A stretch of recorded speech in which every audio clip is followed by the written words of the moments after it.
changing.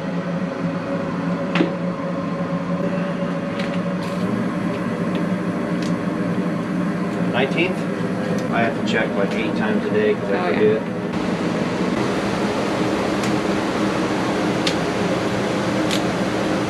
Does that thing go around a wire or on a wire?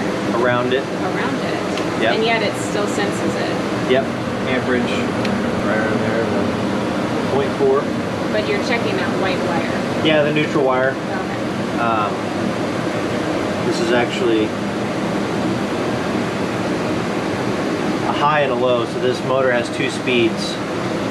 But that's it. Yeah, neutral wire is where you check it. 0.4, and then like to check my total amperage to see what the blower is doing and the inducer together. I'll find neutral wire here, get a total of 7.9, and then I subtract my 0.4 from this inducer motor. So 7.4 amps is what my blower is pulling. All is well there. Try not to burn your knuckles. Yeah, it's probably getting hot. Yeah, well, this back here, yeah, 350 degrees back there.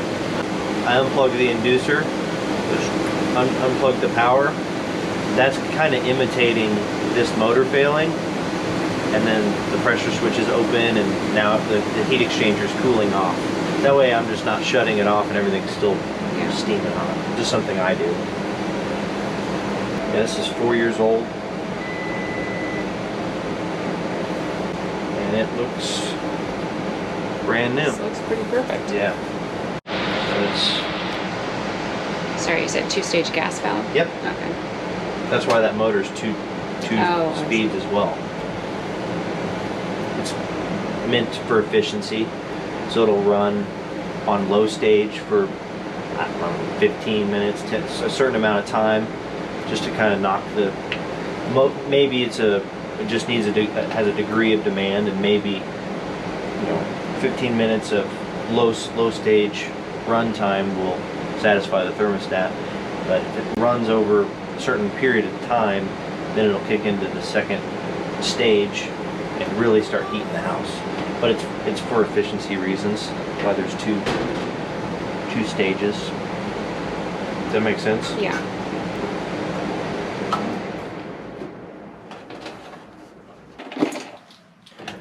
So we'll check the igniter, make sure that's okay. We'll see about 50 ohms on this Goodman igniter. Could be a little higher because it's hot, but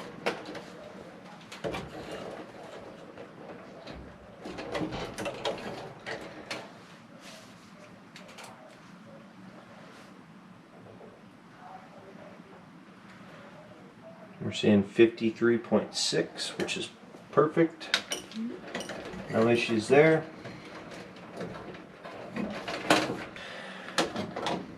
Blow out the pressure switch tube.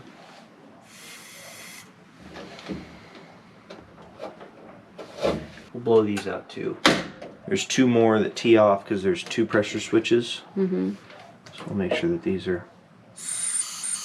clear too. Dust and stuff gets in there? Yeah, dust, debris, calcium deposits from the flue pipe. Would that cause it to stop working if it wasn't cleared out? Yeah, okay, for sure. That's a common service call in the winter. Is calcium deposits get in this port here. I don't know if I can pull it off. It's kind of on there, but there's just a port where those switches are reading the pressure, the negative pressure that's going on that this motor is producing. And if that port gets clogged, then the pressure switches don't know what's going on, and it won't allow the furnace to fire. So, safety thing.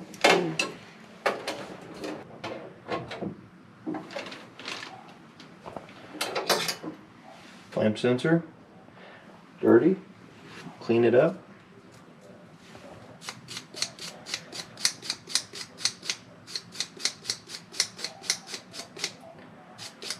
That simple. Yep. Nice and clean now. So if that's dirty, it's not able to sense the flame, and it'll shut the furnace off. Right. Again, all these little things. Exactly.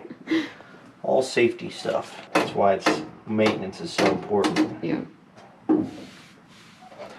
Yeah, because you'll go into like new construction builds, a year or two in, and they're like, furnace isn't working, it's brand new.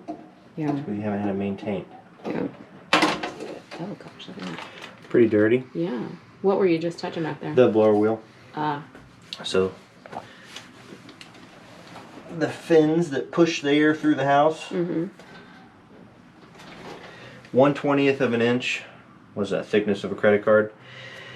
Can reduce the efficiency up to 20%, 21%. On the blower wheel. On the blower wheel, or in the ductwork in general, but especially on the blower wheel, because think how fast it's spinning and how much added weight is on that wheel just with dirt and debris. So it's harder on the blower itself, and then it's obviously gonna work harder to spin that extra dirt and dust around. So I don't know if she's ever had a duct clean done, but we've talked about better filters, which she's doing. I think one of us talked to her about it last time, but we might talk about a blower wheel cleaning or a duct cleaning. Ideally, if she's never had a duct clean done, she would just get the duct clean, because then we could get all the dirt and debris out of the ductwork, and then part of when we do a duct clean is pulling this whole housing out, pulling the wheel apart, and then washing that blower wheel off. So that is part of the duct cleaning. Oh, interesting. Yep. Yeah, because that's a big kind of job. Yeah. Yeah. It's not easy. So we'll tell her about it and make sure she's aware. But if it hasn't been done as far as a duct cleaning in the past 7 to 10 years, it's probably best just to clean the ductwork itself. But if she had it done, 2-3 years ago, which I don't think she has, but in the case that she did, then I'd offer to pull the blower out and clean the wheel. So on these new ones, you don't run into problems. Things are running, doing their thing. Fluid pipe looks good. It's all B-vent. This double wall that we installed it. She's got a humidifier, so we'll service that up.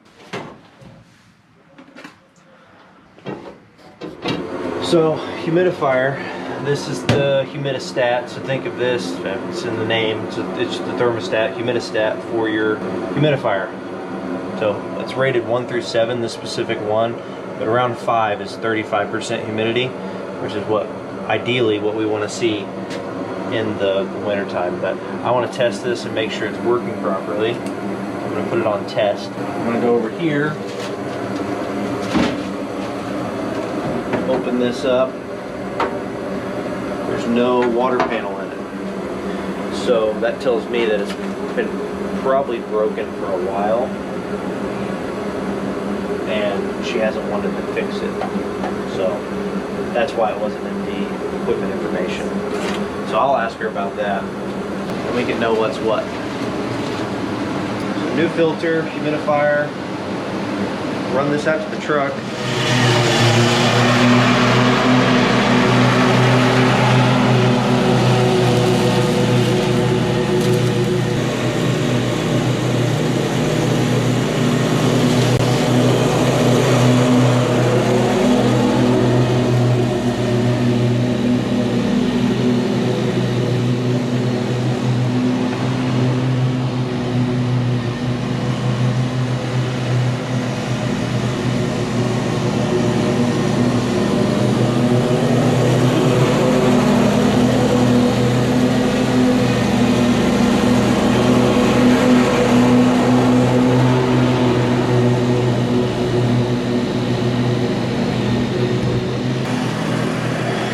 How old is this system? 4 years old. It's 4 years old, okay. These are also the different type of locking caps, like the ones we saw yesterday. This is that tool I was talking about, the Schrader tool. So you got to stick that in there, and that's what twists them on and off. So you need that to even get it on? On and off, yeah. Okay. But like now, nobody can mess with it.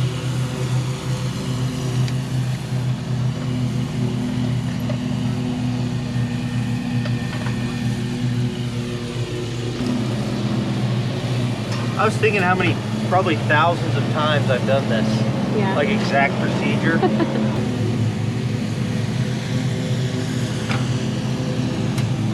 You probably could figure it out to a pretty close like range. three to 4 times a day. Yeah. times. How many working days are there in a year? My husband always knows those numbers off the top of his Probably head. what, like I have no idea. 2? Like 50 times 5-ish, but then take out maybe a week. It's too early for math. 1,000 a year times 4 or 5. Yeah. So yeah, That'd be about right. be about right. How many years have you been doing this?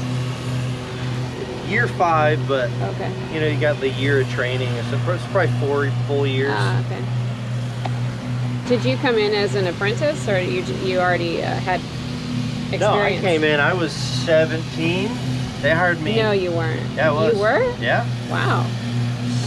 Well, barely 17. Were you homeschool or something? No. Oh, okay. I went to Olathe East Okay. and then went to OATC. Okay. So then we came in. It was like a field day. I was summer help for summer, and then they hired me full time after that. So you're straight out of high school. Straight out of high school. Wow. Yep. Cool. Yep. And then you trained as an apprentice after that? Yeah. Mopped Okay. the floors, ran parts. Then I got that first install spell of just working nonstop all summer with Evan and Travis, and then it was back in the shop, mopping floors, running parts. Then Matt started training us. Okay. So capacitor's good. We'll check. I had a service call here. They were redoing the siding. The siding guys like to, not like to, but they knock off these disconnects off the side of the house. Then you'll get AC service calls because the wires broke. The siding. Oh gosh. Yeah. We'll check startup amperage.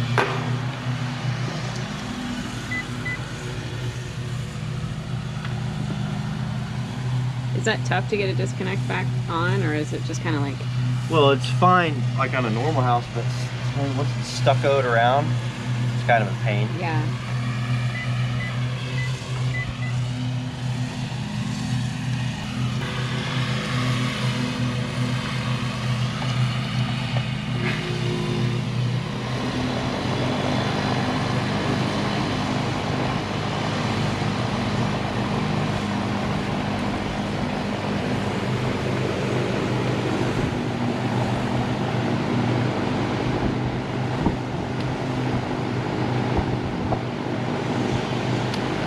Five and 0.7, we're just fine. Screws never go on the top of the AC Ah. because when it's running, it can fall in and then mess up the coils. So But where are you supposed to put the screws? screws, ideally, I mean, I put them on top of the disconnect or pull the disconnect cover off or in your pocket, and then you get some coil cleaner on it, scrub it down real good, makes it look a lot better. But in this case, it's got all that hard water spots from the sprinklers. It looks really good now, but it'll get choppy again. It looks amazing right now. Yeah. Look at that shine.